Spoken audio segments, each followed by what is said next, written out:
This is Groundeffected. My name is your dad, and I painted a Rhino. And ever since I started my YouTube channel, the choice of character has kind of been taken away from me. And my favorite character to paint is actually Spider-Man. So naturally, when I'm given the opportunity to paint something that's got to do with a Spider-Man, I'm gonna jump to just show you the video. Now, of course, this is obviously a painting and printing and making channel, so there's no point in me showing you the model completed. I might as well show you how I made this thing. This is FDM printing. This is where fused deposition model making is used in order to manufacture a 3D part. And this is not how the Rhino was printed. I use apps like Lychee Slicer, which is a slicer for 3D printing in resin, because that model was printed on my resin 3D printers. I have a bunch of them over here, by the way. This is what my channel is all about, 3D printing and making things. And these are the particular ones that are my main workhorses. If you're interested in the 3D printers, I'll leave a link in the description somewhere for these 3D printers. These two are technically going out of commission, but this is a GK3 Pro, and it is one of my favorite machines. I mean, it's even got a light. How cool is that? Not that the light's actually the thing that's gonna make your printing better, but it is nice to have a light in a printer. Anyway, that's enough waffle. Let's get into painting the Rhino.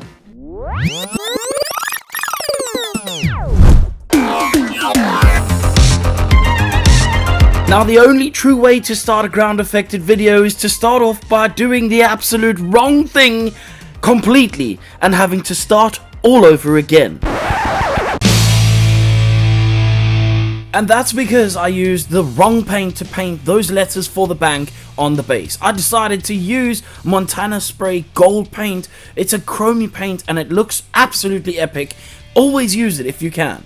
It takes a while to dry, so make sure not to touch it until it's very dry. Now, the more mindful of viewers will have seen or noticed that I had placed a brown undertone on the black before I started to dry brush the rest of the space. And what you may also notice is that I'm using a fairly neutral grays, except for this one that I'm currently using, which is a little bit green, and it kind of goes against my theme of what I'm doing here. Now, let me explain to you something. I am painting a grey character on top of a grey base, and this is obviously, for many obvious reasons, not the best idea, because you're just going to lose the model and it's not going to look good. So what I've decided to do was start out by adding a very, let's just call it a desaturated grey over everything on the base, and then I used a little bit of brown to start bringing in some of the red tones. Before I get to actually adding the red on this base, I'm going to paint the little pieces of probably the signage that is broken up inside of this rubble.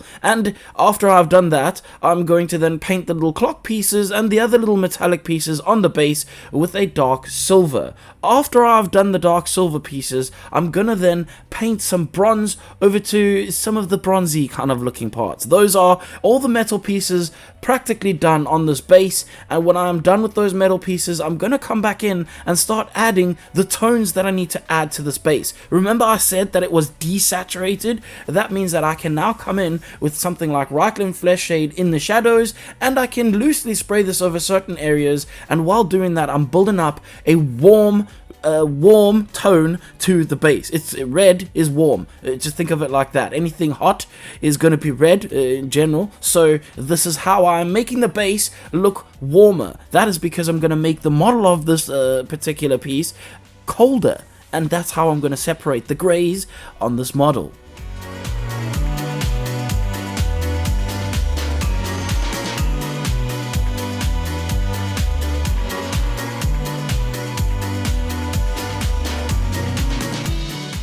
This video was sponsored by Tanuki Figures. This is a Patreon over on the website called Patreon, where you will receive models in return for your subscription every single month. Now, I'm going to be totally honest with you, the files that I have received from these people so far have been absolutely impeccable. The cuts of these models are just top notch, and the finish is just incredible. Of course, if you want to paint some extremely high quality models that you can 3D print on your 3D printer at your house, then you should look in the description for a link to Tanuki Figures, the sponsor of this video. Thank you, Tanuki Figures, for sponsoring this video. By the way, if you are actually interested in just this model and only this model alone, there will be a little code that you can use to get 50% off the Rhino. Look in the description. Go look now! And now that the base is done, I'm going to cover it up with some saran cling film wrap, whatever you want to call it. I'm going to cover it up so that I can start working on the model. And this time I'm not going to put a zenithal down. That is because this model is super textured and we're going to need to get some of that texture to show in the final painting. So I'm going to build up a little bit of a blue over the top of the black, leaving the black in the shadows, and then a brighter blue. And these are both grays, by the way, but they are cooler grays. Blue is linked to cold, at least in your mind. That's just how the rules work. I don't make the rules, that is how it is, and so I'm working with some cooler grays to make the rest of Rhino's colors. As you can see, he gets desaturated as I go on. I'm going to use that brighter bluey gray, and genuinely it just looks like blue, but realistically it's a desaturated blue, which makes it a gray, basically, but a cool gray. It's just complicated, don't worry about it, but I'm going to add more blue into the shadows, and in the form of a wash, I'm going to be spraying that, specifically targeting his muscles, the areas that the muscles join and create some form of a divot.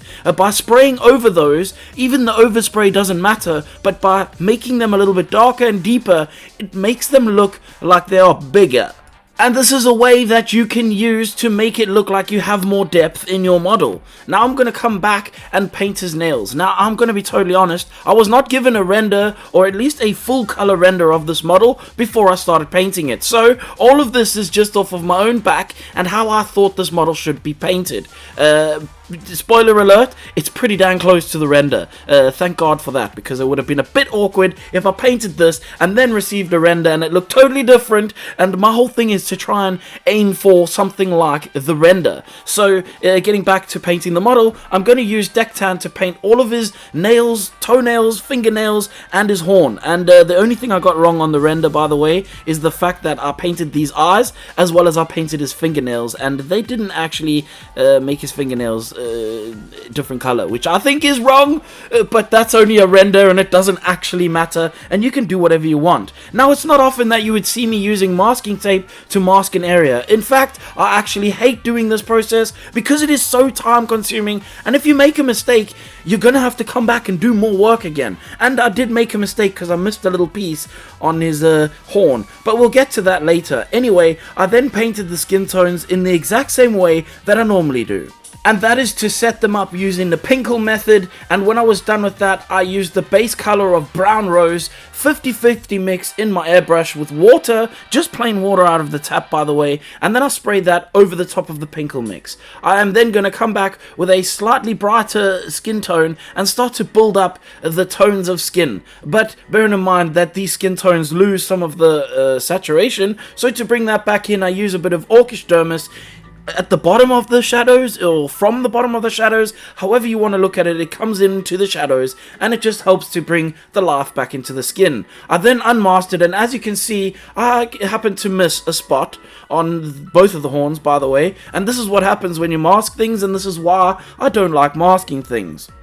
But I'll be even more honest, the alternative of painting it by hand was way more daunting and definitely not worth the effort, in my opinion. So I just did it this way. You could have noticed that I painted the edge around the inside of the mask, or where the skin met the outside of the Rhino, and I did that way because it was easier to just, let's say, loosely mask this and come back and add that line later, because by making it a little bit darker, it creates a little bit of a outline around the face, helping it to stand out a little bit more. Now on the inside, I painted Orcish Dermis over all of his gums, and then I placed some Guilliman flesh over his lips themselves. This is to tint the lips, but I also used the same paint to go into the crevasses of his face. These are the areas where the lines of the wrinkles are, to help make them stand out just a little bit more. I'll be totally honest, I was not completely satisfied with the way that this looked, and in future I might be looking to do this during the skin tone painting phase, so that I can come back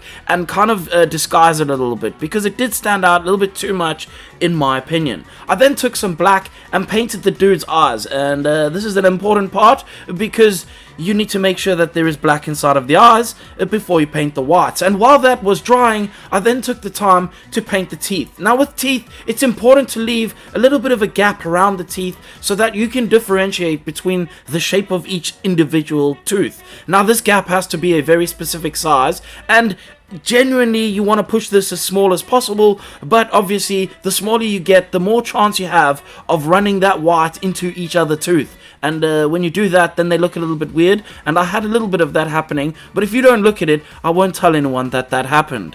Also, by white, what I mean is not actually white. By the way, I'm using highlight skin for this particular color, but you need something of an off-white white. It must not be perfect white, otherwise you're going to have a bad time. I'm going to then take a lot of this clear X22, which by the way will eat your paint, so one layer very carefully and move away, let it dry before you add any more layers, and this will create a gloss, shiny look in the inside of his mouth. I then used some Cygor Brown to paint the circles of his iris, and they are quite difficult, I'm not gonna lie. Always these big guys have the smallest eyes, and it makes it a hard thing to do. When I was done with painting the eyes, I put the model together, and I can call this one done.